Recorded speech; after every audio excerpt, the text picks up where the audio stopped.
গৌহাটির উপকণ্ঠ আমিনগাঁওয়ের একটি বুথে স্ত্রী রিনিকি বুয়া শর্মা কন্যা সুকন্যা শর্মাকে নিয়ে অন্য ভোটারদের সঙ্গে লাইনে দাঁড়িয়ে বরপেটা সংসদীয় আসনে ভোটদান করেছেন মুখ্যমন্ত্রী হিমন্ত বিশ্ব শর্মা।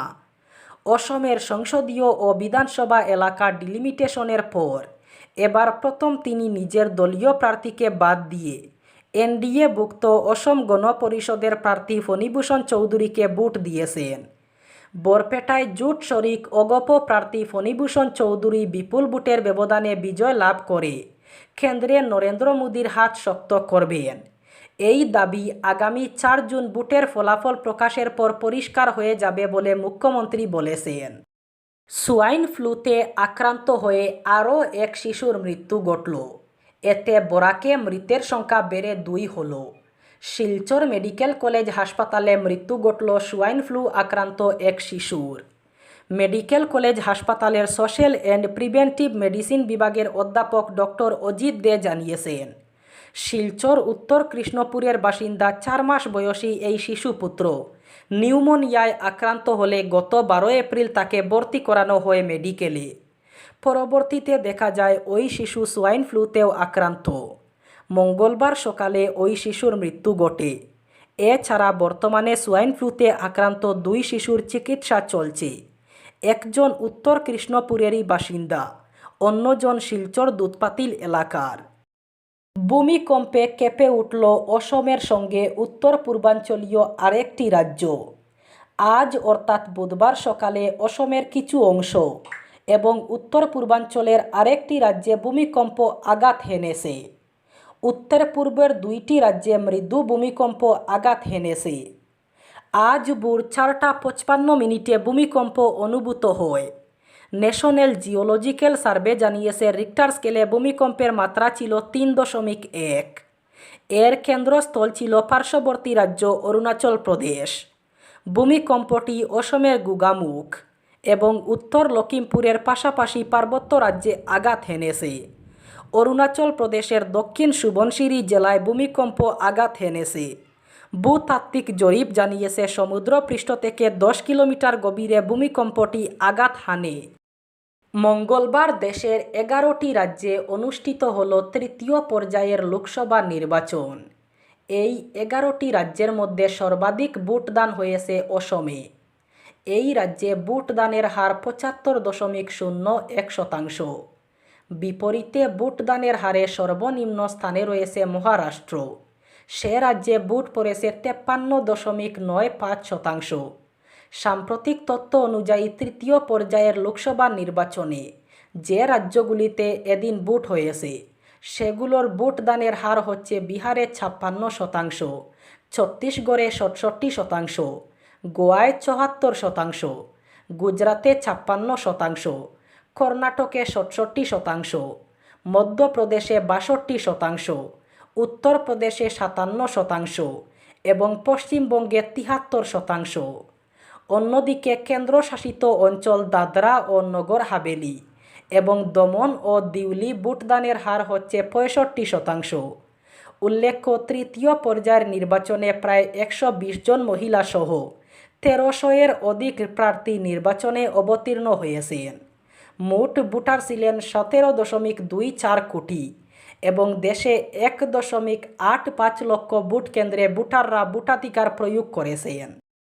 সরকারি ও বেসরকারি চাকরিজীবী এবং নিত্যযাত্রীদের জন্য বড় সুখবর। দেশে লাগু হতে চলেছে এনসিএমসি। পাশাপাশি থাকছে 3000 টাকা পর্যন্ত সুবিধা। কেওয়াইসি ছাড়াই আবেদন করা যাবে। আপনি যদি বাড়ি থেকে অফিসে গিয়ে জব করেন অথবা ব্যবসার কারণে বা শিক্ষার্থী হওয়ায় নিত্যযাত্রী, তাহলে আপনাকে রোজ ট্রেনে, ট্রামে, বাসে কিংবা অটোয় চেপে কর্মস্থলে বা শিক্ষা প্রতিষ্ঠানে যেতে হয়। তাহলে এই গুরুত্বপূর্ণ খবরটি আপনার জন্যই। কিছুদিনের মধ্যেই দেশ জুড়ে চালু হতে চলেছে ন্যাশনাল কমন মোবিলিটি কার্ড অর্থাৎ এনসিএমসি। দিল্লি, বেঙ্গালুরে ইতিমধ্যেই চালু হয়ে গিয়েছে। বাসে, ট্রামে, ট্রেনে, লঞ্চে এবং অটোরিকশা করে অফিসে, ব্যবসা ক্ষেত্রে কিংবা শিক্ষা প্রতিষ্ঠানে পৌঁছাতে বারবার টিকিট কাটতে হয় সাধারণ মানুষকে। কখনো খুচরো টাকা না থাকার জন্য সমস্যায় পড়তে হয়, তো কখনো টিকিট কাটতে দেরি হওয়ার জন্য ঝক্কির মধ্যে পড়তে হয় যাত্রীদের। এবার সেই ঝামেলা পুহানো থেকে সাধারণ মানুষকে রেহাই দিতে নতুন চিন্তাভাবনা করছে ভারত সরকার। লন্ডন কিংবা হংকংয়ের আদলে দেশজুড়ে এনসিএমসি কার্ড চালুর চিন্তাভাবনা করছে সরকার। এই একটি কার্ডের ফলে বাসে, ট্রামে, অটোতে, লঞ্চে অথবা ট্রেনে ভাড়া দিয়ে দিতে পারবেন সাধারণ মানুষ।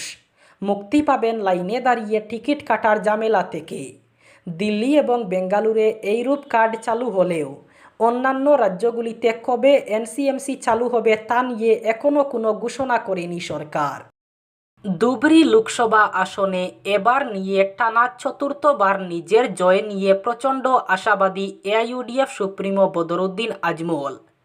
মঙ্গলবার ধুবড়ী লোকসভা আসনের অন্তর্গত সবকটি বিধানসভা এলাকা সফর করে সন্ধ্যায় সংবাদমাধ্যমের সঙ্গে কথা বলার সময় তিনি জানান, এবারও জয় নিশ্চিত করতে এলাকার ভোটাররা তার প্রতি অটুট আস্থা প্রকাশ করেছেন। ধুবড়ী লোকসভা আসনের ভোটারদের সমর্থন এবং আস্থায় তার জয় সম্পর্কে বিশ্বাস স্পষ্ট হয়েছে। তিনি মনে করেন তার রেকর্ড, বিশেষ করে ধুবড়ী লোকসভা এলাকার উন্নয়নে তিনি যেসব কাজকর্ম করেছেন তার স্বীকৃতি দিতে ভোটদাতারা উজাড় করে তার প্রতীক তালাচাবিতে ভোট দিয়েছেন। এলাকায় সড়ক নেই, এ নিয়ে বহুবার রাজনৈতিক নেতাদের কাছে দাবি জানালেও কাজ হয়নি। শেষমেশ এর প্রতিবাদ জানাতে গিয়ে মঙ্গলবার ভোট দিলেন না ধুবড়ী জেলার গোলকগঞ্জের 787 জন ভোটদাতা। এদিকে চিরাং জেলায় ভোটের দিনেই টাকা বিতরণ করতে গিয়ে গ্রেফতার হলেন এক মহিলাসহ 2 ব্যক্তি। রাজ্যে তৃতীয় ও চূড়ান্ত দফার নির্বাচন ছিল মঙ্গলবার। গৌহাটি এবং ধুবড়ী সহ 5টি কেন্দ্রে ভোট গ্রহণ হয়েছে। ধুবড়ী কেন্দ্রের অধীনে গোলকগঞ্জের বাসিন্দারা জানান, বহু বছর ধরে তারা সড়কের দাবিতে প্রতিবাদ করেছেন। রাজনৈতিক নেতাদের কাছে গিয়ে বারবার আবেদন জানানো হয়েছে। এমনকি এবার নির্বাচনী প্রচারের সময় যারা এলাকায় গিয়েছিলেন তাদের কাছেও একই আবেদন রাখা হয়েছিল। তবে শুধু মিথ্যে প্রতিশ্রুতি ছাড়া তারা আর কিছুই পাননি। নির্বাচনের ঠিক আগে সবাই মিলে সিদ্ধান্ত নেন সড়ক নয়তো ভোট নয়। অসম পশ্চিমবঙ্গ সীমান্ত এলাকায় থাকা কুটি বামুনডাঙ্গা গ্রামের 787 জন ভোটার এদিন ভোট দেননি। যদিও তাদের সিদ্ধান্তের বদলের জন্য অনেকেই চেষ্টা করেছিলেন, কিন্তু তারা নিজেদের সিদ্ধান্তে অনড় থাকেন। দিল্লি আবগারি নীতি মামলায় এখনই অন্তর্বর্তীকালীন জামিন পাচ্ছেন না দিল্লির মুখ্যমন্ত্রী তথা আম আদমি পার্টির প্রধান অরবিন্দ কেজরিওয়াল। বৃহস্পতিবার অথবা আগামী সপ্তাহে এই মামলার আবার শুনানি হতে পারে সুপ্রিম কোর্টে। এদিকে মঙ্গলবারই কেজরিওয়ালের বিচার বিভাগীয় হেফাজতের মেয়াদ বৃদ্ধি করল দিল্লির একটি আদালত। কেজরিওয়ালকে আগামী 20 মে পর্যন্ত বিচার বিভাগীয় হেফাজতে পাঠানো হয়েছে। ইডি এদিন সুপ্রিম কোর্টকে বলেছে, এটি কোনো রাজনৈতিক উদ্দেশ্য প্রণোদিত মামলা নয়। ইডির পক্ষ থেকে উপস্থিত অতিরিক্ত সলিসিটর জেনারেল এসবি রাজু বলেছেন, আমরা রাজনীতি নিয়ে উদ্বিগ্ন নই, আমরা প্রমাণ নিয়ে উদ্বিগ্ন এবং আমাদের কাছে প্রমাণ রয়েছে।